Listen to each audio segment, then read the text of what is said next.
Okay, starting over a little bit because I forgot to hit record on my end. So bad. So for those of you at home got the intro, hello everyone, welcome to Heroic Studios Gaming. We started off a little rocky, but all I've done is say, sort of talk about how it's the third Maximum Sunday and how we are ready and able to sort of start building from where we're at with Coronado's Cross. And we're going to talk today about campaign mode, which is where you're going to take your adventures that you've sort of written that are kind of one-shot adventures and string them together to make a campaign. The way that you do that with Few and Cursed is very similar to the way you do that with Maximum Apocalypse, except that the MacGuffin or like the long-term reason has to be in there, and it's going to be a little different for those two games. Mostly because Maximum Apocalypse focuses on resources and the use of resources to survive to the next day and longer term, which is kind of similar to Few and Cursed, but Few and Cursed has this thing about like cursed creatures and cursed objects and long-term story arcs that are a little different than Maximum Apocalypse. You can still have a development story for both, but this would be the difference. So essentially the difference between Maximum Apocalypse and the Few and Cursed is that in Maximum Apocalypse, your story arc might be something related to the players and like their humanity and surviving past all of these things that are going on. Whereas in Few and Cursed, the story might be something more related to the monster or the cursed creatures and what they're up to. And so like the story is focused on whatever those guys are doing and less on what your heroes are doing to deal with it. But there's still both will have the hero element, the stopping the thing, the moving through, just the typical kind of campaign stuff. So today that's what we're going to be talking about for Maximum Sunday 3, as we're calling this. The third Sunday in which I've sat down to talk about game design now. Right now we don't have anyone in the chat, but I'm hoping that we'll eventually have people in the chat to add to this thing to make this a community effort. But right now, just me talking, and if I end up talking, then it'll probably be like last time where it's a little short because I don't like talking to myself for an hour and a half. That's just not a thing that I do. But and since I'm not like playing a video game in the background or something to entertain myself, it's sort of different.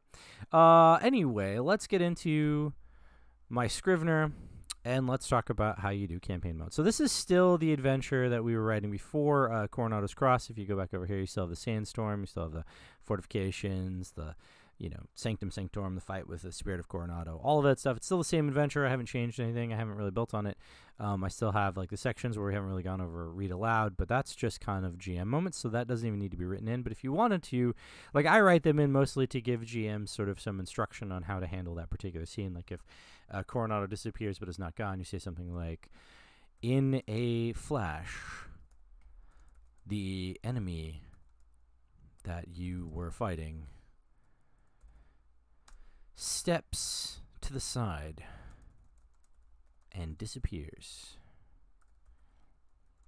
You no longer feel his presence.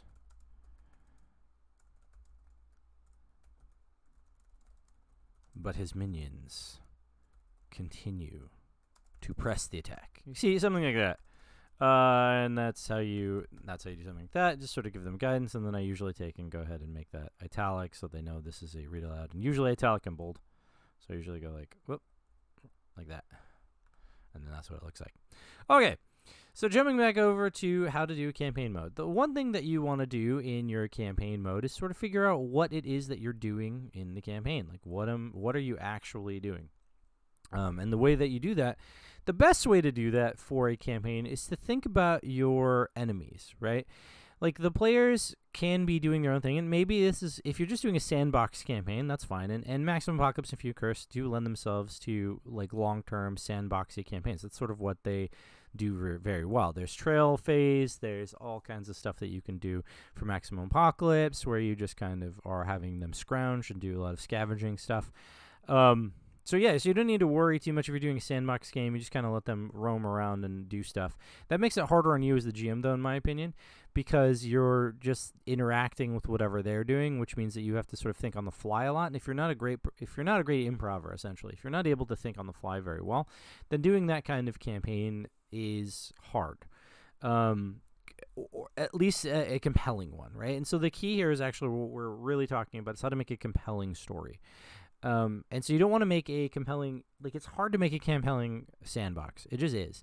And even though I think that I'm pretty good at writing stories, I have trouble with compelling sandboxes because I don't have any control over the narrative. I have no control over the plot points. I'm not controlling the plot beats or story beats or anything. And so they're just kind of wandering about, which I find very hard. I have met game masters who are quite good at that sort of thing, in which case, fine, let them wander about, and then you're great at it. So we don't have to worry about telling you how to write a campaign, because you're just going to just be like, hey, go play in my sandbox, and that's cool.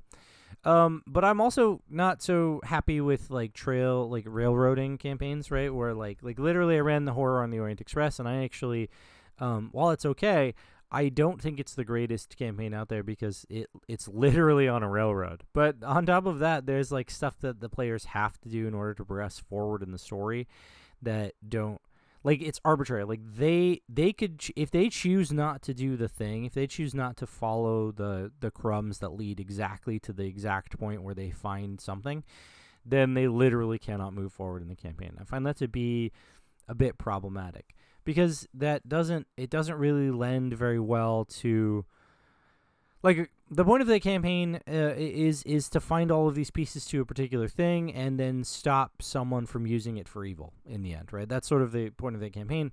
And so you'd think, okay, well, there's a person that's trying to collect all these pieces as well, but the way that they did it is that the players are the minions for the bad guy who's collecting all the pieces, but they don't realize it.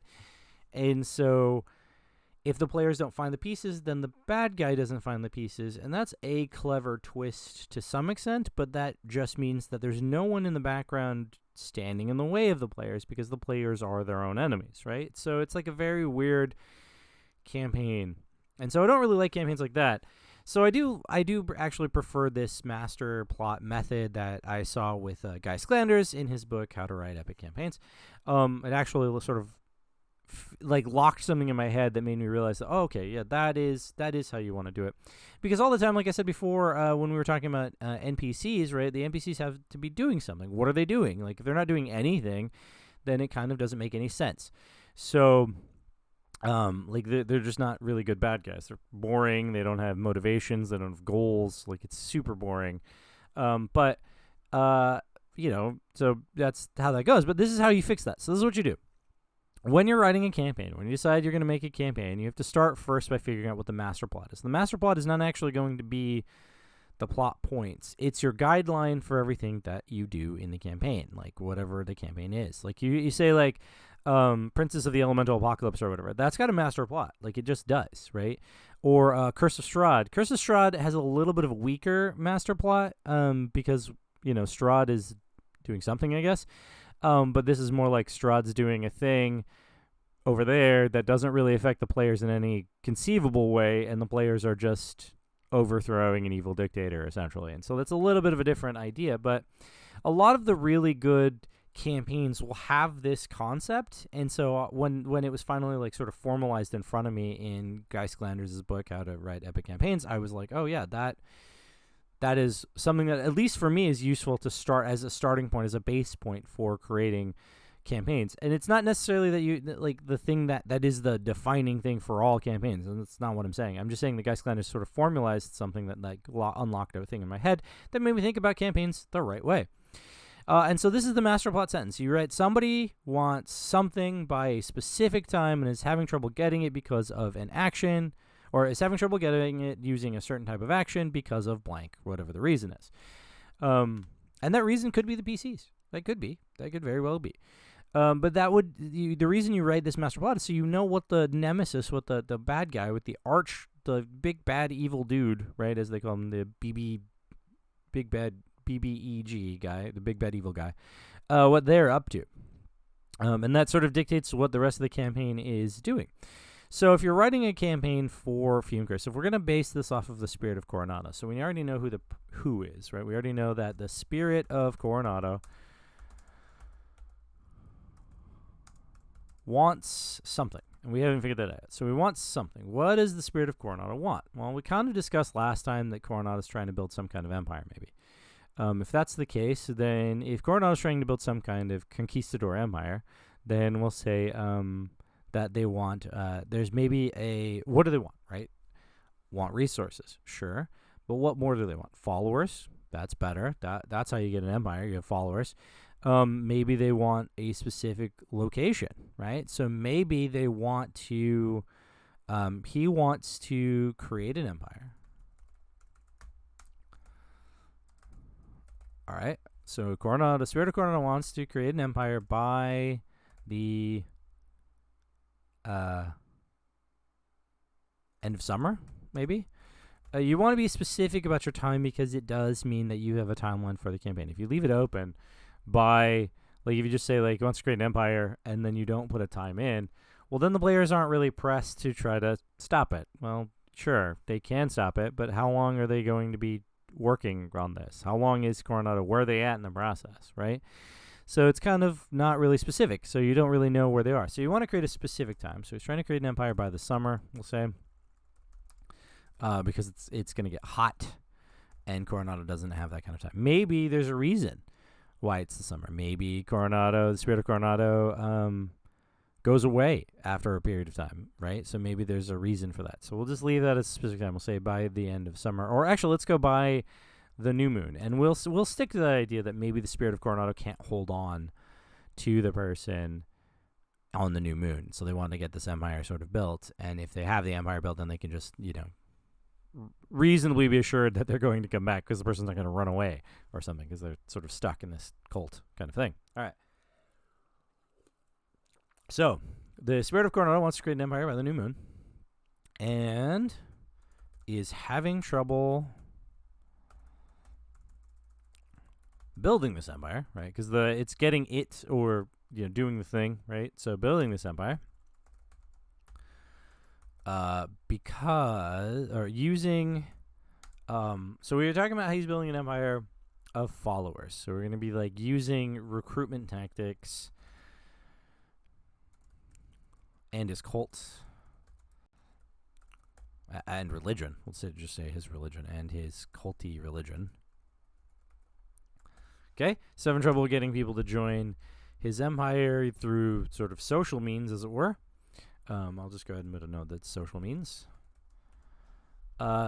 Because of reasons. Because of reasons. And those reasons have to be things that they can eventually control. You can't say because of sandstorms, right? Because sandstorms are natural occurring things, and the Spirit of Coronado can't fight a sandstorm. But maybe the reason is something that they can overcome, which is how you create goals, right? So maybe the reason for that is because of the proximity.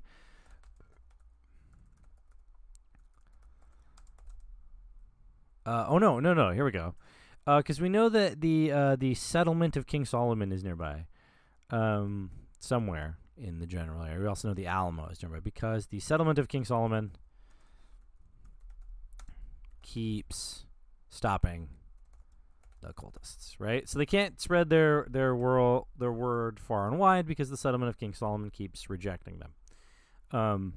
So that's a thing that we have going on now. So now we've got some specific times and locations, specific peoples, and we can work with that. Okay. So now we've got some stuff. We know that we have the Spirit of Coronado, which we know already. And we have the settlement of King Solomon now. We know that we have the Alamo, but that's in the background right now. We have the cult of Coronado, right? Which we already knew, but now we're like sort of putting them together. So we have these. So now we can go, okay. So in the cult of Coronado, who's doing the actual converting? Like, it's obviously not Coronado going out and like doing the converting himself. He's not going out and being like, follow me, right? That could be how he's doing it, but probably not. It's probably going to be more like missionaries, right? Which also tracks with Coronado and the Spanish and their way of handling everything they discovered. So we'll say missionaries. And who are these missionaries? These guys are the assassins and stuff that we saw. The wandering assassin. Oops, I'm gonna spell assassin right. Assassin cultists. All right, so that's who they are. But who's in charge of them? We're gonna create now what we call henchmen or villains and henchmen, right? So the missionaries, the wandering assassin cultists are henchmen. We talked about this before when we were talking about NPCs, where we got types of NPCs. We've got plot necessary NPCs and stuff like that. We've got this idea of like there being villains and stuff. So mooks and goons.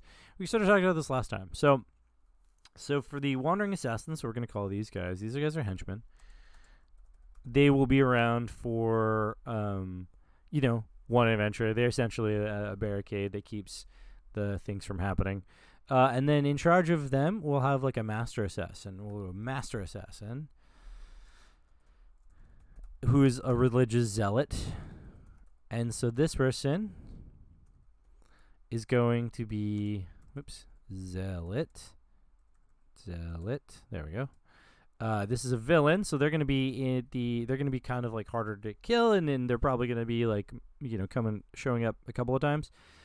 So maybe they'll be in like one or two of our adventures, and then maybe we'll have a second one. We'll call them the high priest, right? And is also a religious zealot. And so this is a villain. And do we need another villain? We need another villain. We need somebody. You know what? Let's create another villain who actually maybe wants the Cross of Coronado for themselves and doesn't like the current vessel for the Coronado. So we'll go ahead and go like the Crossbearer, who is also a religious zealot, because this is how we're going to do this.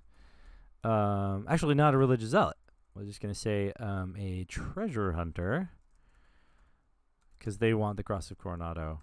And so they are currently working for Cross of Coronado, or for the Spirit of Coronado, but could be turned. So we're going to give the players an opportunity to potentially turn and have like a trader. Sorry, I couldn't think of the word. Trader. So we're going to have that sort of going on. It's a little early for me. I'm still drinking my sugar-free energy drink. Haven't had coffee. That kind of thing. Okay. So we've got some villains. We've got our nemesis, who's the Spirit of Coronado. That's what we call a nemesis. Because they're going to be overarching throughout the story. And there's the villains and some henchmen. So now we have to talk about the types of nemesis that we have. But really what we need to do is consider, like, now that we have a master plot, we have some things to go along with it. We've sort of thought ahead. We've sort of brainstormed now. But really now we have to think about what it is we're doing with this campaign, right? Now we're here. This is usually where most game masters sort of flub up a little bit. This is where they often go, okay, got an idea. That's my campaign. Let's do it, right? And they don't really think much more. So what we have to do is first think about, what are we doing with this campaign? Why are we making this campaign anyway? What are we trying to do? And the answer is, in all honesty, to tell a compelling story, right? This campaign is for our friends, for ourselves, for people watching, if we're streaming, and the idea is that we want to tell a compelling story. And so that compelling story has to be compelling in many ways. You can't just have like we're going to go around and beat up stuff. Might be fun for the players for a couple of sessions, but it's not really a compelling story. But we'll keep them coming back to finish off your campaign will be a compelling story. So you need to tell a compelling story, and that's your goal here. So we're going to say our goal of this whole thing is to tell a compelling story, right? And that would be, even if you disagree with me on that, even if you disagree and you think about, oh, well, I do this other thing with my campaigns, that's fine. But what I want you to think about is, like, why? What is it that you do with that campaign? Honestly, I can't think of any campaigns that aren't, when you break it down to, like, its core, really to tell a compelling story. Well, I wanted to have them fight aliens in space. Okay, but why? Why do you want them to fight aliens in space? Because I think it'll be fun. And there we are. We want to tell a compelling story with our storytelling games, because that's what role-playing games are. So it's really kind of boils down to telling a compelling story. And then to do that, we're going to have to, we have to team up with our players, right? Like, we can throw out all the plot points we want, but if they don't really engage, then it's not going to be a compelling story for them. It's not going to be a compelling story for us. It's not going to be a compelling story for any viewers we have on our streams. So in reality, in order to tell a compelling story, we have to team up with our players.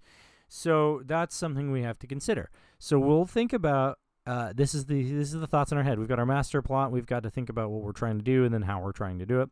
So this is what we're going to think about when we do the rest of this. We've kind of got this compelling story, or this plot, this master plot, saying the spirit of Coronado wants to create an empire by the new moon and is having trouble building his empire using recruitment tactics and his culty religion because the settlement of King Solomon is stopping his cultists. Okay, so we have that written out. We know that that is going to be our master plot, and it's going to be what makes our compelling story.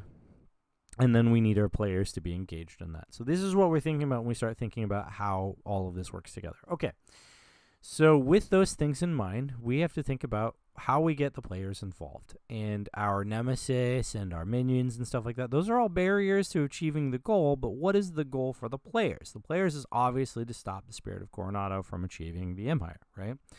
And so we know that we're going to have to do some stuff along the way where that spirit of Coronado is slowly building the empire, and it's going to be things that the players have to become involved in. So we really need to think about, like, what is our antagonist doing? What is our nemesis doing, and how are they doing it? So that's where we're at with our little thing here. See, we're here now. We're right back. So I got to do it right back here. But I wanted you to think about what you were doing and why you were doing it first when we start thinking about what is King Solomon doing. Or not King Solomon, Spirit of Coronado doing. So your antagonist should be doing something. They're trying to build an empire. The players are going to have to find out somehow, so we need to know how the nemesis is doing this. Like, are they doing it overtly? Are they just building an empire? Are they just have a bunch of these master assassins rolling around killing people? Or are they doing something else? We need to talk about the clues that your players are going to need to find along the way to slowly figure out what is going on, because you don't want to give it all to them up front, because then it becomes a one-shot or two-shot adventure, which is fine if you're doing a two-shot adventure, but it's not a campaign, right? A one-shot adventure does not a campaign make. There should be clues that they need to find. They should have unexpected barriers, and we'll talk about some skill locking and why that's not a good thing. They should feel like that they can win, but also aren't winning most of the time. They should feel like you should make it so that they can't, that there is a way to lose, as it were. That the Coronado will inevitably create their empire, but at the same, or not inevitably, but might create their empire. And so the players will be stopping that from happening, and they feel like if they don't, finish a particular set of actions, that might happen. Like that Coronado might actually have Coronado's empire. And then we want to think about our players as a whole, because we're teaming up with them. When you make your campaign, you can write a campaign that is sort of catch-all for everyone, but it's not going to be specific to the players that you have. So if you have players at a table, you want to think about them, because your players are going to do things differently than most other players. Like I have players in a lot of my games who do things a certain way, and that I know that, right? I know that I have a player that is always going to be some sort of ranged attack person, is going to hide a lot, can be sneaky and hide, so I can account for that player making those actions, even if they don't make a stealthy character. They're still going to try to take those actions because they do it every time. And then we need to have some kind of ending climax. And that ending climax might actually be something that it leads into another campaign, or it could just be a cycle in the story. That's really up to how the players want to handle the climax. But these are things we need to think about, because we need to think about how our players interact with those things. So now we're here, Spirit of Coronado, Nemesis. How do we get our players involved, and how do we help them be engaged? So there's a couple of types of nemesis. There's like the in-your-face nemesis, which I think Guys Clinders called an overt nemesis. So we'll say overt, like in-your-face nemesis. This is Vegeta, right, from Dragon Ball, or from the early Dragon Ball Z days. This is the monsters from any of the Resident Evil games kind of thing, where they're chasing you constantly. This is the sort of thing, Five Nights at Freddy's, Death by Daylight, that kind of stuff. Like in-your-face nemesis, this person who's stopping you or who's doing this evil thing, but is very much doing it publicly and overtly. And then you have the like covert sort of nemesis who sort of lays back, is in the background. Both have their good points and their bad points. The in-your-face nemesis is usually fairly strong and like the general of an army, and is thereby leading everything from the front line. Everyone knows who they are. They are from 300, right? They're the suddenly can't think of his name. The guy on the big throne thing that everyone carries in front. The god, right? The god king, god emperor guy.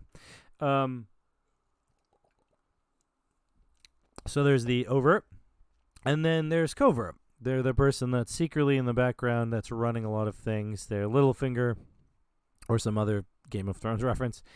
They're very good at running things in the background and are doing a bunch of really sneaky business.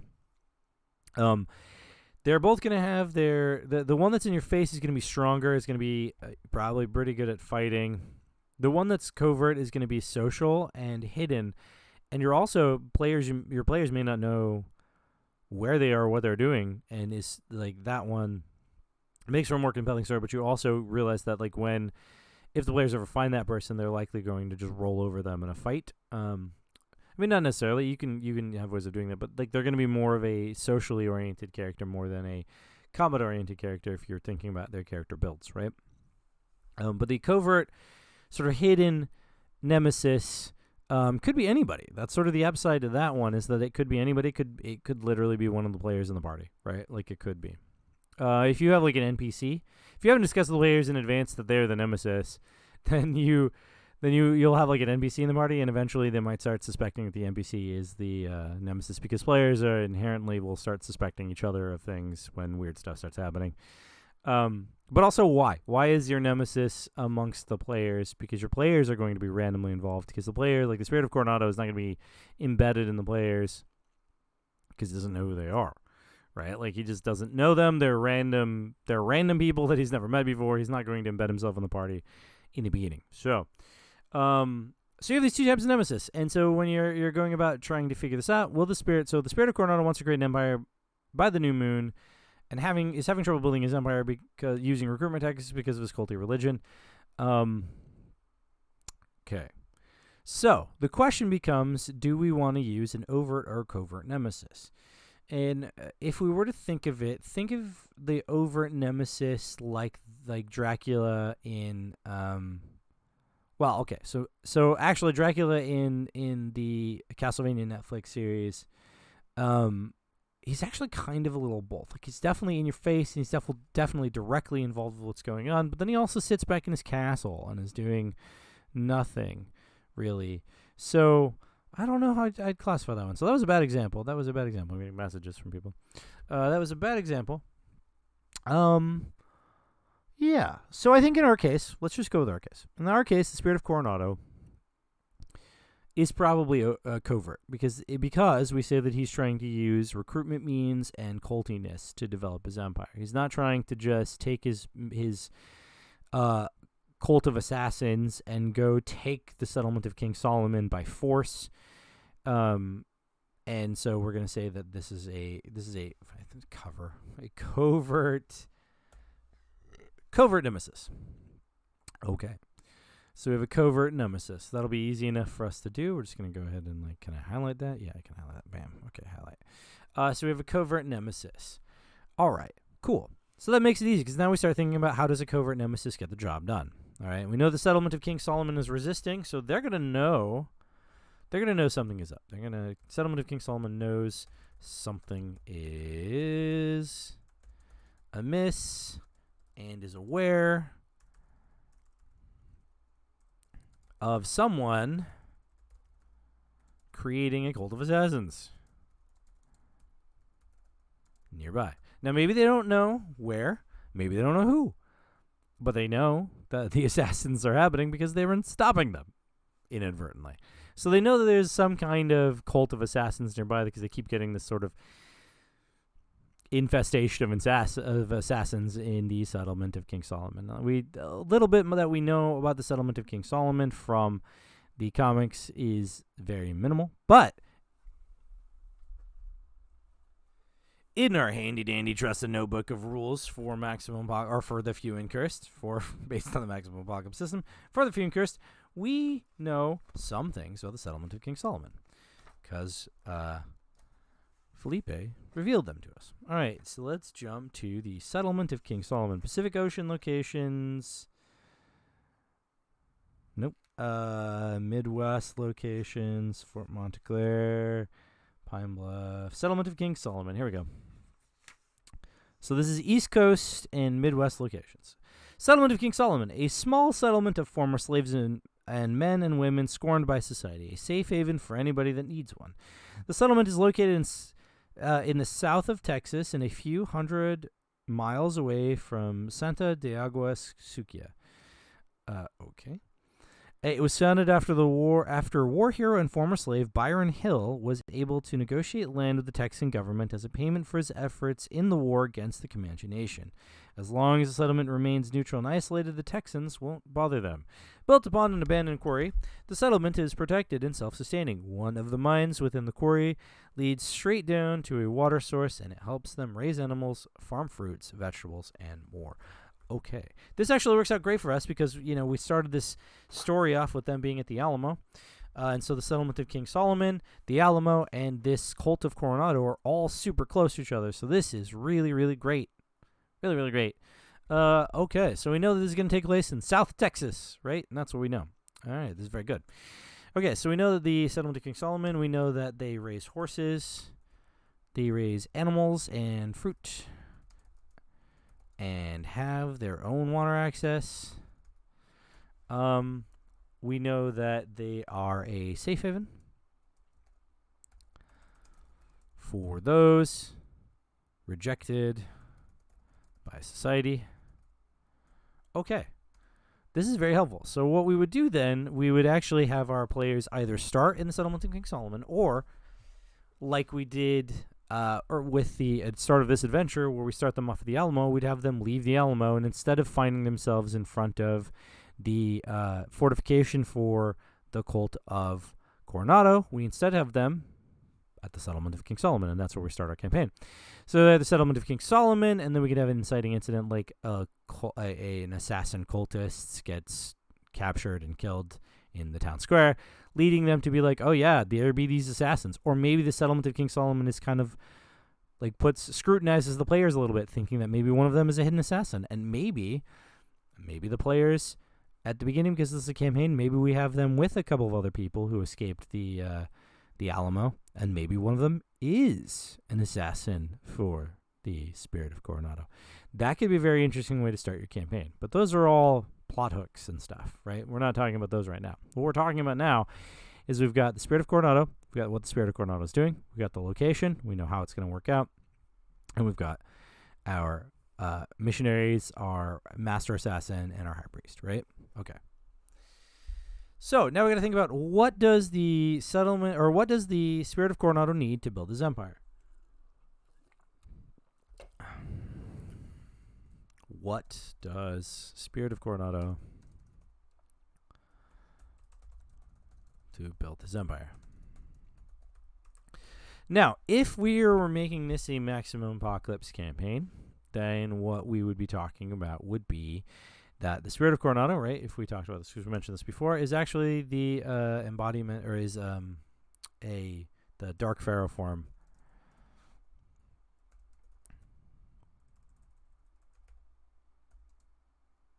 Dark Pharaoh form of Nyarlathotep.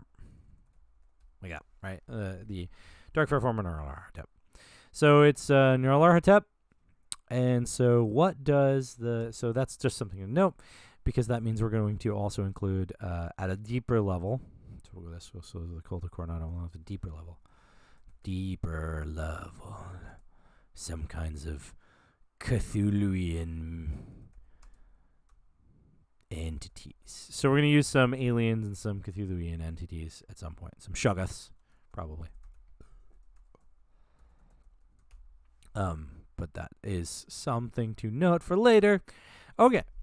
What does the Spirit of Coronado need? What does Nyarlathotep need to build the empire? Well, first off, we know that they need followers.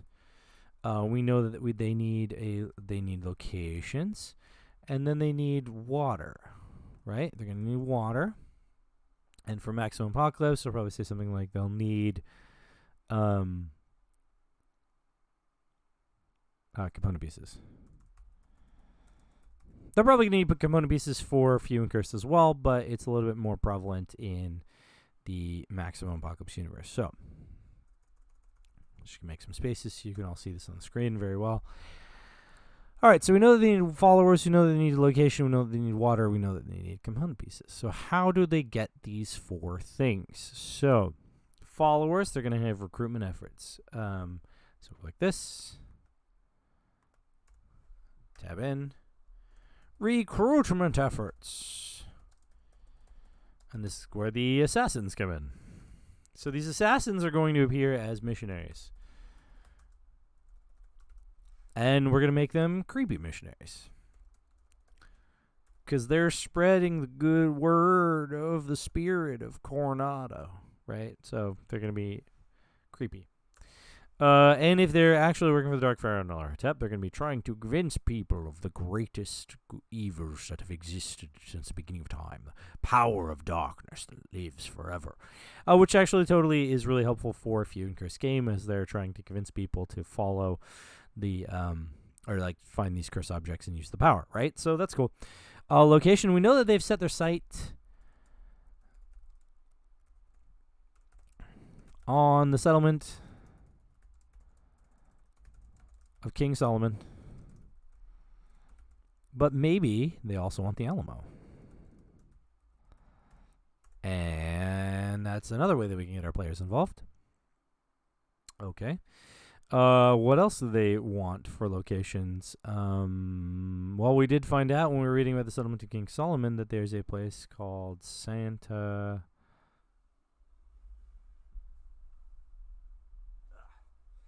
This is one of those places that I can never pronounce. That was not me who invented it. Santana de Agua Sucia, something like that. Okay. Maybe they're interested in that. And then maybe they have their, like, envious eye, we're going to say. They're not actually looking for it for right now. We're not trying to get to it. Envious eye on San Andreas. Cool. So we have this potentiality of involving San Andreas and the Maecenas and all the people that live in San Andreas.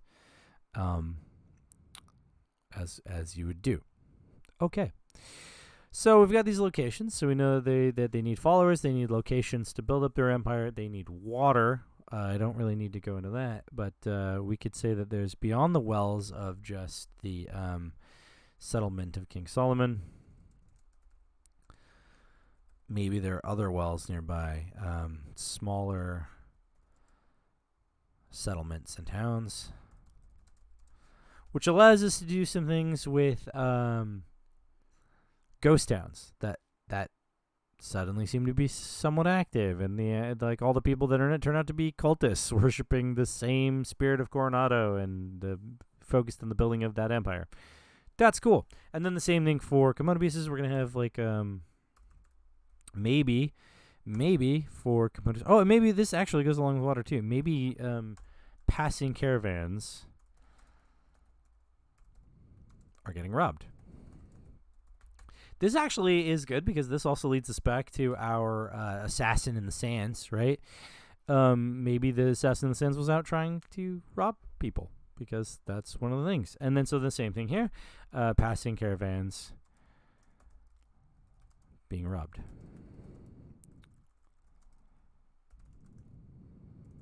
Are getting robbed. Same thing. Okay, so now we've got some stuff going on. So these are some things that are happening. We got to find out why they're doing things. I mean, you can build more. The book How to Build Epic Campaigns by Guy Sklanders would have you go into like much deeper detail on all of these things to build it more epically. This is actually pretty much as far as some of the other ones, like the Kobold's Guide to like world building and stuff will kind of get you there. And so I'm just going to kind of leave it for now because I don't want to go full on Guy Sklanders depth on this thing. But if you do, I mean, I would go check out that channel. But like How to Be a Great GM. All right, so we know that the Spirit of Coronado is building this empire, that they're using recruitment efforts. They are also robbing people that are passing by. They're also taking old settlements and trying to revive them. And so we'll have we have the high priest of the crossbearer. The crossbearer, let's change them to we'll actually change them. So instead of being called the crossbearer, they're a treasure hunter, but I kind of like the crossbearer being a thing. But they're gonna be the now that we got settlements, the settlement rehabilitation expert. Rehabilitation expert. All right. So they're the person that seems to know how to draw the water back out of the ground to make those ghost towns not be ghost towns again. So that's how they're involved. And the high priest, probably the same thing. We've got the master assassin. All right, so we've got a few people to work with. So now what we have is we have these things. So now we go, okay, well, how do we get the players involved? Well, we start them off with Alamo, if we so choose. And then after we get them to the Alamo, then we have them go through the sandstorm. So we have all of this kind of stuff that we've already sort of written, but we need to pull them in with this master plot. So now we got to think of all of those things. So the actions that they're doing, we already have that. So we've got the master plot, we got the actions. Okay. Yeah, and that's sort of it. So then from there, what you do is you create, you're going to write out stuff that you don't want, or actions and things that you want the players to take, or actions that the nemesis is taking, and therefore actions which translates to actions the players take, because the players are going to be trying to stop our nemesis from getting their job done, right? So the players are going to be actively intervening in places where they know that the nemesis is going to be. All right, so we would then write out something like, okay, so then story beat 1 might be assassins attack settlement of King Solomon. Then the next thing might be caravan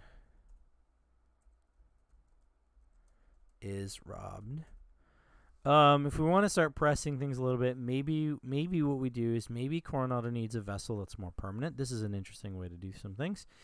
So if we want them to be like a pressing matter for the players, then we can do is we can actually go like this and go, they need a vessel. Oh, where's it going? There it is.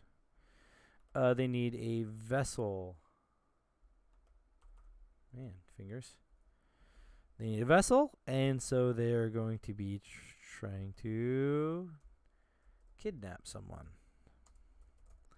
Okay. And so then we'll say caravan is robbed, and then someone is kidnapped. Now we have some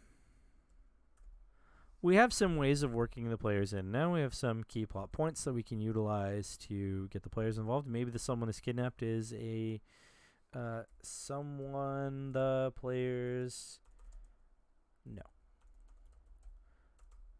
Someone they've become attached to. And so that's a way we can get the players involved. All right, so now we've got the nemesis actions, we've got the players getting involved, and what we're going to do is then just kind of go with that. So now we have this master plot. We will try to get the players involved. What we want to do is create this sort of inciting incident for them, which, like I said, could be easily start off with them at the Alamo doing Alamo things, and perhaps they meet the master assassin at the Alamo, but if you wanted to utilize the Alamo as establishing the status quo, then you would go the Alamo, then they run away in the sandstorm, and perhaps they run into the master assassin not the master assassin, the sandstorm assassin who was on his way to join the others, got lost, got separated from the other assassins who were going to take the Alamo.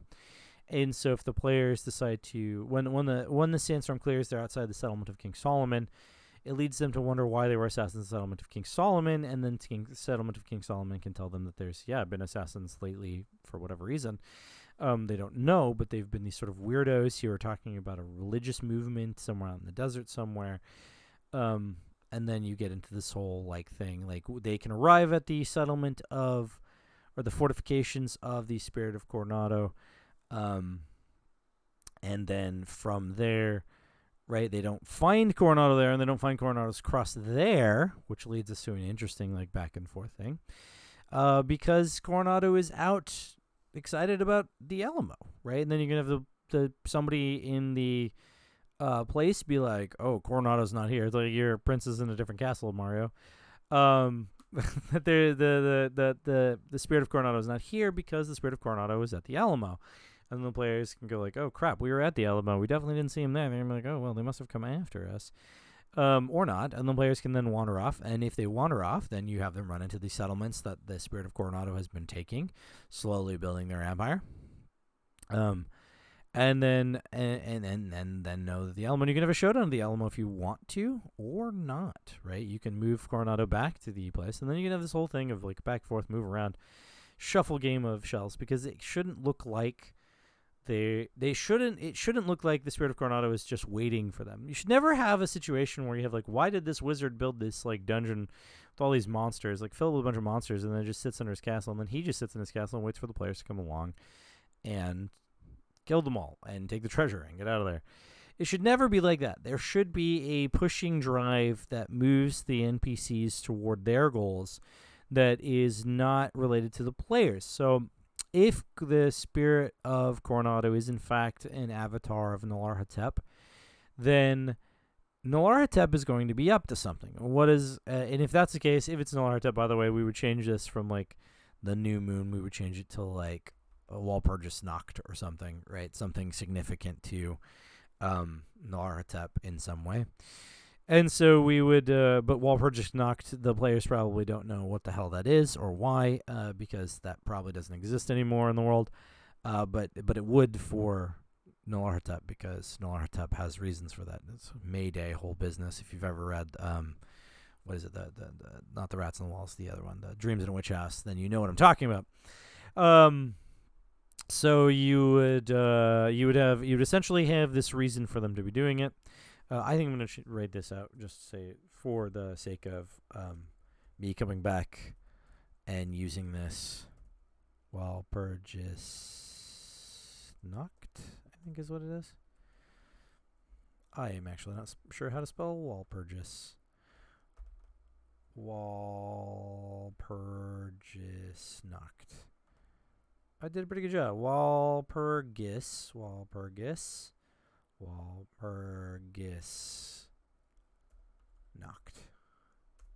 is how you spell it. Like that. Walpurgisnacht. For those of you at home who don't know, this is the night between April 30th and May 1st, which is also known as the Saint Walpurgis Night, also known as Saint Walpurga's Eve. It's the eve of the Christian feast day of Saint Walpurgis. It is a night of lights and burning and candles, also known as Fire Night. It's May Day, essentially. It's the day in which, according to the supernatural and occult lore, is the day in which witches ride, essentially. It is the highest holiday of the Satanic calendar, according to the Satanic Church of America. But it's practiced in a lot of different countries, in Germany, Czech Republic, Slovenia, Lithuania, Latvia. I can't remember where else. I think maybe the Netherlands. But it was brought up in Dreams in a Witch House by H.P. Lovecraft, suggesting that it was the day in which spirits and witches and all of that stuff sort of interact with humanity on a, like they do their pacts and things with Satan on that day, essentially. But Satan, because it's H.P. Lovecraft, Satan's not a real thing, and so what you have instead is that on Walpurgisnacht is when the Dark Pharaoh, i.e. Nyarlathotep, makes deals with human beings to grant them some bits of power in exchange for something, which we don't really find out what it is that Nyarlathotep wants. We only know that the main character is pressured into potentially killing a baby and doesn't end up doing it, resists and fights back, and then everything goes south from there. But anyway, moral of the story is that Nyarlathotep it finds Walpurgisnacht important, and so therefore, if we were going to do that angle of the spirit of Coronado being actually an embodiment or an avatar of the Dark Pharaoh version of Nyarlathotep, then we would change this from the new moon to Walpurgisnacht.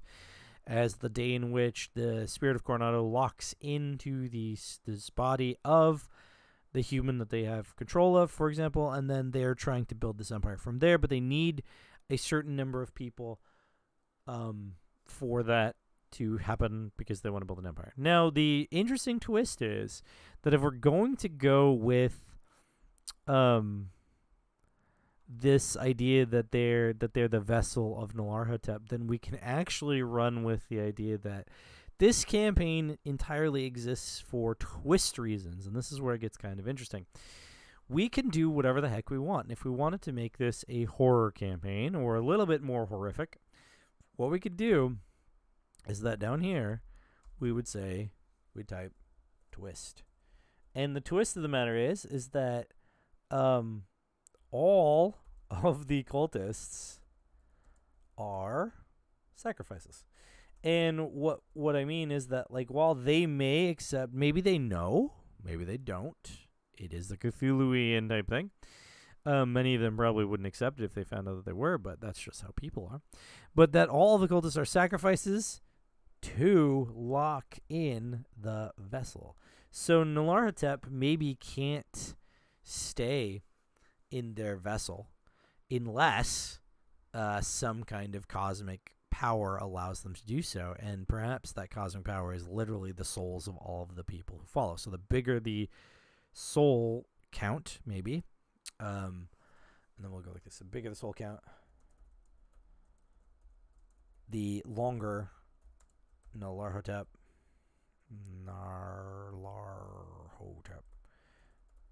can stay in the vessel. So we actually run into this very interesting thing of, like, now we have a little bit more of a motivation. Why is the spirit of Coronado building this empire by Walpurgisnacht through recruitment tactics? Well, the answer is because the more people that believe in and worship the spirit of Coronado, the stronger the bond that Nyarlathotep has in this vessel, and therefore wants as many people as possible, and therefore is a little frustrated if it can't get everyone as possible. So they also probably would use, so then that means that the settlements that they're taking are just to make the followers happy and recruit more. Ooh, now we have this cool campaign. Now we're building something. We're actually building something quite interesting for me. I don't know about anyone else, but it's quite interesting for me because on the outside then, the spirit of Coronado that everyone thinks, that the supposed spirit of Coronado, looks like a good guy. Looks like they're trying to save people from this really terrible world that they live in. That they're trying to give people water and give people food and give people opportunities and give people chances to survive and live and give them a community to be part of and all of these things, but actually is planning on killing them on Walpurgisnacht to be able to remain in the vessel of the body whom they've now inhabited. That's very cool. So the players are not just saving the random people in the neighborhood and the settlement of King Sullivan, they're also saving the master assassins who are standing against them to achieving their goals.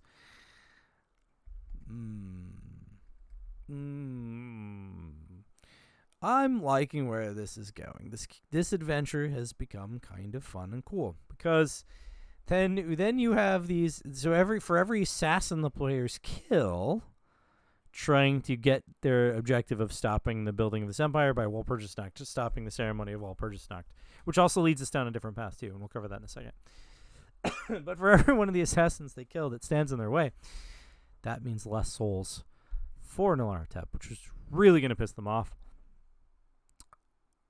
But also less people that they're going to save in the end, because those people were also the people they were saving.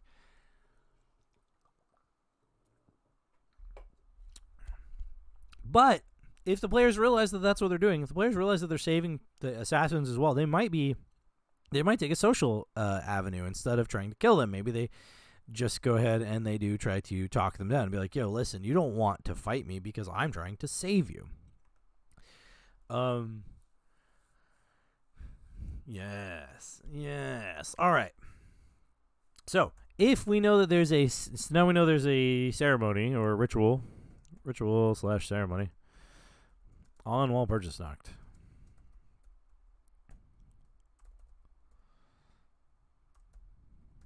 Yes, on Walpurgisnacht. Wait, why is that not right?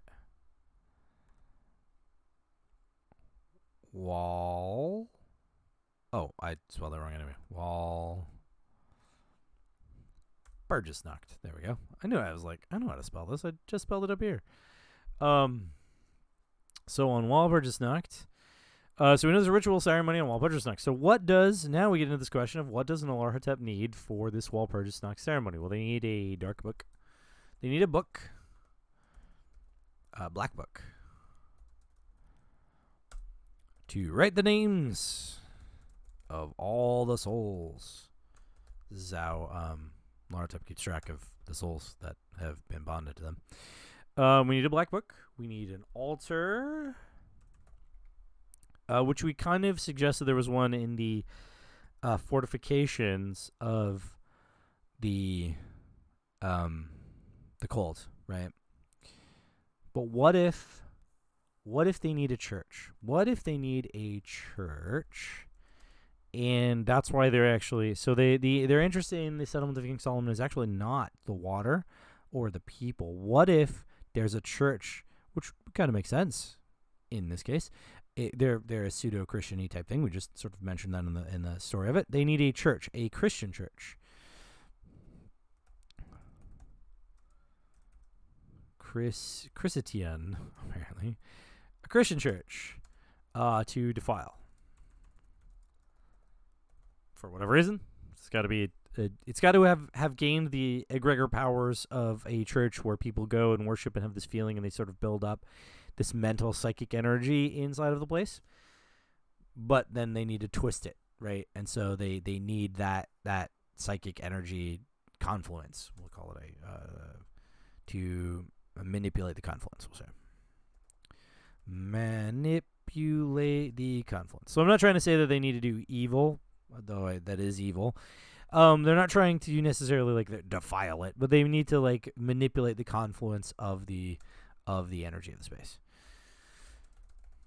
If you don't know what an egregor is, go look it up. It's essentially how do you spell egregor? Agregor. I say egregor, but apparently it's pronounced agregor. Let's see. Agregor. Spend 10. Egregor.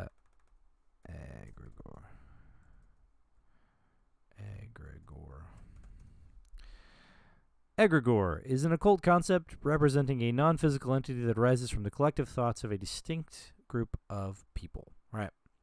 The concept of an egregor is a thought form, as it were. And so that's why I always said that. But it's essentially when you have, like, a church is a great example of an egregor. So when you have a group of people that are all trying to think of the same thing at the same time, they tend to put energy into that thing. And what that does is that creates, if you're talking about the occult world, that creates a thought form, a subject, an image, an aspect of all of these collective thoughts that are all pushing toward the same thing. So an example of that would be like at a church, and the reason I bring up churches is because this is usually what happens at churches. If you have a church and you have this image of Christ right on the wall, and everyone is praying to this image of Christ all the time, and then the sermons are all dedicated to Christ, and everyone in the room is thinking about Christ, thinking about the sacrifice of Christ, you create this feeling around the church of this sort of existence of a non-physical, metaphysical entity that is essentially the feeling of Christ, and that's where you get that. Now, that's occultism, as it were. In the case of churches, they would suggest, like if you were actually to talk to them about their beliefs, like a Catholic church, they would suggest that the reason you feel that way when you enter the church, the reason why it feels different, the reason why it feels that feeling, which is because of this collective consciousness sort of boiling and gathering and staying inside the rafters, essentially. But to them, you would go into that place, the reason you feel it is because of the Spirit of God. they're not wrong, and I'm not saying anyone is incorrect on those things, because depending on how far down this rabbit hole you want to go, there's all kinds of stuff. But that's not the point of this particular thing, and I'm not really going to get into super occultism. I'm just saying the reason I said egregor, and the reason why I put that they need to manipulate the confluence of the energy of the space, is because of this concept that there would be this belief from the people that was sort of residing in this location, and now we're saying that Nyarlathotep needs that energy to be able to push the ritual forward. That's all I was trying to say, and I was just trying to explain why I thought that. And so now if you watch this video, you are now a little bit more educated on the concept of the energy of a space, based on everyone thinking and feeling the same way in that space. It's why everyone hates doctors' offices, right? It's same kind of concept. Just throwing that out there. Why everyone hates the dentist. Nobody likes going to the dentist, and it feels weird when you get there, and you feel uncomfortable. It's because everybody else that has come there is also thinking the same thing. They're worried about their teeth getting pulled out and stuff like that. That's why it was weird that my dentist was in the mall. Totally different feeling to that dentist's office than any other dentist office I've been in my life. But I was unaware of the fact of the concept of this egregor, the concept of this confluence kind of thing, until much recently. Then I was unaware of my whole life, and then now I understand. I'm like, that's why it feels that way.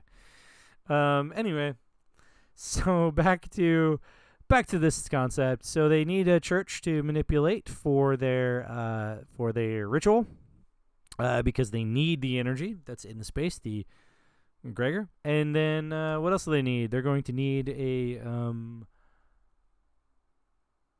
well, you're going to need the cross. They're going to need the Cross of Coronado, which has apparently held the spirit of Nyarlathotep.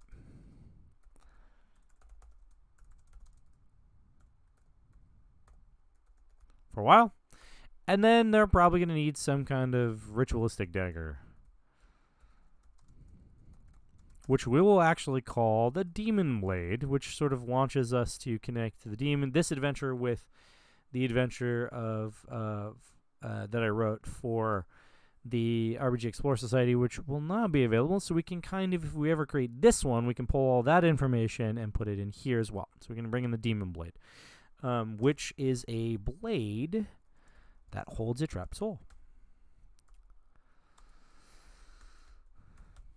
Okay, so we need that as well. So they're going to be trying to collect those things. So now we've got someone going out. So now we can change this person. We're going to actually go back to this settlement expert. We're going to call them. We're going to return them back to the crossbearer. They're going to be the crossbearer. And yeah, they're going to be crossbearer. I'm suddenly thinking of another twist where they're also Coronado, but that's not. Let's deal with that later. So, because if they're the crossbearer, like, why do they go the crossbearer? Because they bear the cross. Why do they bear the cross? Because they have Coronado in them. You know, like that kind of thing. But anyway, so now we have this. So now we go for this one. So now we do this guy right here. The ritualistic dagger needs to be found. Needs to be found. And who's looking for it? Our resident treasure hunter, the crossbearer.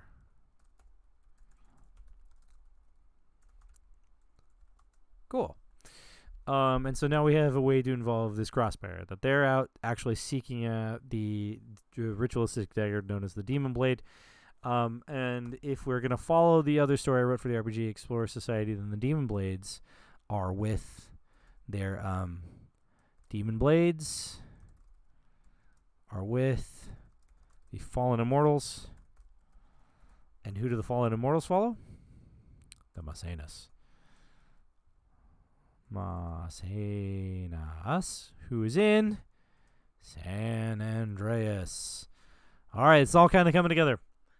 Why would the spirit of Nyarlathotep have an eye on San Andreas? Well, on top of it being a really big place where everybody worships the same person, where everyone follows the same person, which could be Nyarlathotep if Nyarlathotep were to figure out a way to invade them. So our campaign has gotten bigger, and perhaps the reason why the spirit of Coronado is not at the facility or the compound when the players get there is because the spirit of Coronado has actually gone to San Andreas to find a way to give the Cross of Coronado to Maecenas somehow to be able to infest Maecenas and then have all of the souls of San Andreas. So now we've got some stuff going on. We've got some very cool ideas for our campaign, and we just really need to solidify them. Do we want to go with the San Andreas angle? Well, we know that in order for our crossbearer to get the demon blades from the fallen immortals, they need to go to San Andreas. So now our campaign has moved from being just this compound in the sand outside of Mexico in the Caribbean near the settlement of King Solomon and the Alamo, but also involves San Andreas. And I wouldn't want to drag us all the way to San Andreas except for the endpoint. Maybe that's, let's say that the idea of infesting the Maecenas, like infecting the Maecenas with the spirit of Coronado and thus be able to do this ritual on Walpurgisnacht is their backup plan. Because they're not sure that they would be able, they're not sure how many people in San Andreas actually followed the Maecenas. Now, there's quite a few, but maybe it's not that many. Maybe there's actually a very large percent of people who don't follow Maecenas, in which case this won't really work. So they need as many souls as possible. So I think that maybe they're going to stick to plan A, which is convince everyone to join the cults, but plan B is infecting the Maecenas because they'll have to get an in with them anyway to try to get one of these demon blades, right? Cool. So let's do that. And then that makes an interesting campaign as well, because then you also have this point, like I said, where the players feel like they're going to win, and then maybe they suddenly realize they're not going to win, or maybe there's like oh, there was more to this plan. So I'll like plan B. So we'll go plan B. Plan B is infect the Maecenas with the spirit of Coronado / Nyarlathotep. I really hope I'm spelling that right. I'm feel real stupid if I'm not again. Nyarlathotep. Nyarlathotep. God damn it. I haven't been spelling it right the whole time. Nyarlathotep. People at home are going to be like, are you really an H.P. Lovecraft fan? And be like, yes, but can you spell their names? Jeezy, greasies, man. Nyarlathotep. Okay. All right. Well, Walpurgisnacht social means okay. I fixed it all. Nyarlathotep. Okay. All right. So cool. So that's plan B. Plan B is inspect the Maecenas with the spirit of Coronado. All right. So the treasure hunter needs to find a demon blade. The treasure hunter needs to go to San Andreas. The treasure hunter then needs to get to the fallen immortals that surround the Maecenas. Alternate plan is if the players have a demon blade. Now, if the players are the remainers of the other adventure that I wrote, in which case they might have a demon blade. But we know that the players need, or that Nyarlathotep needs to get to the settlement of King Solomon because they have a church there.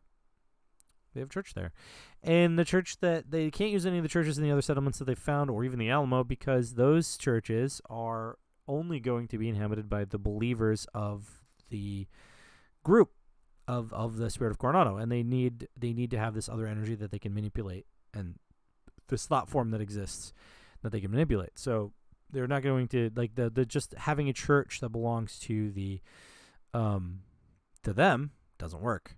They need another church to be able to convert that energy. Okay. All right, so now we've got some stuff. So now we've got that. So now we have some more reasons for why they set their sights on the settlement of King Solomon, why they're trying to get assassins in there, why they're trying to recruit people there, why they're maybe doing the same thing in Santa de Aguasucia. Maybe this isn't just, maybe it's both. Maybe Nyarlathotep is smart, and there's two options. One is the settlement of King Solomon.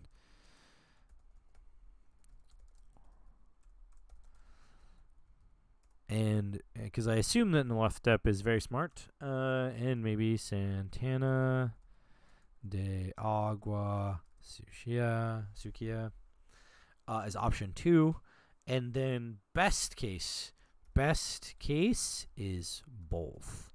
And then we can have whichever one the players manage to stop, the other one will become the location of the ceremony. Unless they manage to stop the ceremony entirely, in which case they will then try plan B, which is infest the Maecenas and then do the ceremony there at the next Walpurgisnacht.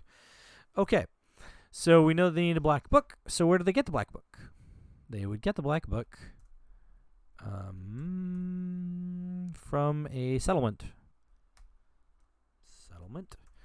An interesting idea might be maybe it's at the Alamo. Maybe it's a ghost book. It's a ghost book. Maybe the black book is not a book that exists in the real world and has never existed. But maybe it's a ghost book, and it's a book that is owned by a ghost.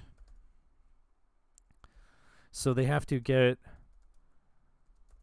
So they have to steal from a ghost. See, now we're thinking. Now we go, okay. So the black book is actually a ghost book. It's like the Death Note. So it's a ghost book. It's got to be stolen from a ghost, and that is why the guys go to Alamo. Okay, and then at night, when the Alamo soldiers attack, they try to get the book. Cool. Okay. And then the altar, we already covered that the altar's kind of in the church, right? So we don't need to worry about this. We should just go like they need a church. Okay, cool. All right, so now we've got some stuff. We actually have a little bit more going on than just they're trying to recruit people from the settlement of King Solomon. Now we have them trying to also take the settlement of King Solomon so they can get access to the church. We've got them trying to steal a book from a ghost. And we've got them trying to get a blade from one of the fallen immortals and followers of the Maecenas, and thereby potentially getting like in with the Maecenas and the fallen immortals in San Andreas. Whoa. Nice. Okay. Interesting little campaign we've got going on here. So this is going to take several sessions now. We know that it's going to take a couple of sessions for them to try to do these things. And we know that we have ways of getting the players involved. So if they're trying to steal a book from a ghost, maybe there's, like I said, maybe the assassins are already there, or that they were headed to the Alamo when the players were leaving the Alamo after the Alamo incident. And therefore they encountered that assassin on the road. And maybe that assassin has a letter or something that says something like, go to the Alamo, get the book. And now we can have them go to the Alamo and deal with these guys. And then maybe they steal the book, right? Maybe they steal the book, and that's what starts everything off in the right direction. And then maybe when the smoke clears after the fight where the assassins take off having stolen the book, and they encountered the master assassin, who is probably there leading the assassins on this particular endeavor. So we have the involvement of the villain. Then we have somebody from the settlement of King Solomon be like, yo, what was that? Why was you fighting them assassins outside of their Alamo? Yo, you want to talk to us about what's going on? Maybe we can get you some water, help you out. And then, like, these guys have been affecting us for a while, too. And then you can lead in from there. So there's got this nice little setup for a campaign. We know what they're trying to do. They're trying to do some kind of ritual on Walpurgisnacht at the church in either the settlement of King Solomon or Santa de Aquasquia. And they need to obtain a ritual dagger from the Maecenas and the Fallen Immortals, which then leads you to the opportunity of them going to San Andreas and trying to figure out where the Fallen Immortals are and stopping them. San Andreas being the city that is talked about in the Few and Cursed Crows of Mauna Olena. And so you can read up those comics to see what happens there and see like the underground pit fights and stuff over water. But I think we've done enough for this campaign. And I'm a little tired. I was out late yesterday. Not out late yesterday. I actually came home, went to bed at like 9:30, 10 o'clock-ish. But I was out all day yesterday doing a photo shoot with my wife. So I think I'm going to end it here at 1 hour and 20 minutes with enough of us to have information on how to make a campaign for the Few and Cursed and also Maximum Apocalypse. Because technically all this stuff with Nyarlathotep and Walpurgisnacht is actually Few and Cursed, or Maximum Apocalypse stuff. But, as you can see, it fits so well into the Few and Cursed that no one would really realize that you're pulling stuff from Maximum Apocalypse and using the Dark Pharaoh form of of Nyarlathotep, which I will grab right here. In the monster... Paper flew flying. In the monster manual of the Maximum Apocalypse book, we will go to the Cthulhu Mythos Monsters, and you have, on page 25... Nyarlathotep in Pharaoh form. And so you'd have all your stats right here of Nyarlathotep and what Nyarlathotep can do based on the Maximum Apocalypse rules, which would fit right in with your Few and Cursed game because it's the same system. So you could just slot these stats in. And then you'd have this Pharaoh form of Nyarlathotep that is a construct. So this is actually what it says. Ability, construct. This mythos creature can never actually be killed. They will return when the stars are right. So here we are. Madness. Every survivor who sees the Cthulhu creature must make a resolve special stat roll. Failure results in gaining an insanity condition. Great success or below causes the survivor to become shaken. An amazing success causes the survivor to become unnerved. Aura of disease. All characters must make an immunity special stat roll while against radiation or Z-virus. Those would not exist in the Few and Curse, so you would just skip that. Then telepathy, you can send messages over resolved distances, very long distances, and search for mines using the Salvation special stat roll, which is a 77. So this Nyarlathotep can tell when people are nearby by reading their minds. Now, the way that you'd make that work in the Feud and Curse is you wouldn't necessarily start it off in its rare form. Obviously, the Dark Pharaoh here is being a bit clever and is hiding, being a covert enemy, hiding in the spirit of Coronado, sort of pretending to be something else, so not using their true form, and therefore wouldn't necessarily have access to all of their special abilities, but enough, right? And would just be this creepy person that is a spirit, and then later reveal their true form. But so here we go. So this is how you can use the Few and Curse and the Maximum Apocalypse systems to work together and create a campaign that would work for either, right? So this is in the Few and Cursed Wasted World kind of thing. We've got locations, but it could be a Maximum Apocalypse game. So we would not necessarily use, we wouldn't necessarily use this. The Settlement of King Solomon would work either way, regardless of what it is. And it would just be survivors from the South, right? Alamo could still exist because the Alamo does exist, and it could still exist, and it could be filled with ghosts. That works for our Maximum Apocalypse as well. The difference would be that the cult's settlement would not just be in the sands of the Caribbean Ocean, and the Santa de Agua Sucia probably wouldn't exist, but you can create something else very similar to it. But you would have a ton of water, so water wouldn't be the thing, and so we go back to this necessity for an altar and a church and a black book and a ritual dagger. And so San Andreas also wouldn't be a thing, but you could have like Vegas or LA and have a place where there's a bunch of survivors. So you can see like we're basically creating a campaign that will work in either world. We just have to change up some of the location information, but otherwise they work the same. And so you have this concept of an Nyarlathotep trying to do a thing, trying to kill a bunch of people to be able to stay in a vessel for a long time, and then your players somehow becoming involved in all of that. So there we are. That's how you write a campaign for the Few and Cursed and Maximum Apocalypse. This is almost an hour and a half, which is basically what it was last time. So I hope I helped you all out. I hope that you got some ideas off of this on how to create a campaign. And if you like what you're seeing here, if you watch this video later and you like what you're seeing because because it seemed very interesting to you, a campaign where Nyarlathotep is trying to kill a bunch of the followers just so that they can stay in the body for a long time, and the followers don't even know that they're being used in such a way, please let me know, because then I can, actually fully finish developing this and turn this into something that you can play, something that would be available to you to be able to utilize and to run and have your twisty campaign where players don't realize that the spirit of Coronado, who is supposedly running a cult, is actually Nyarlathotep and going to sacrifice all of the cultists to be able to stay in the body. So should be fun. So I hope you all send some messages to me, and I hope to talk to you all later. But until then, have a good gaming, and if you have questions about the system or anything, let me know. But I will see you all later.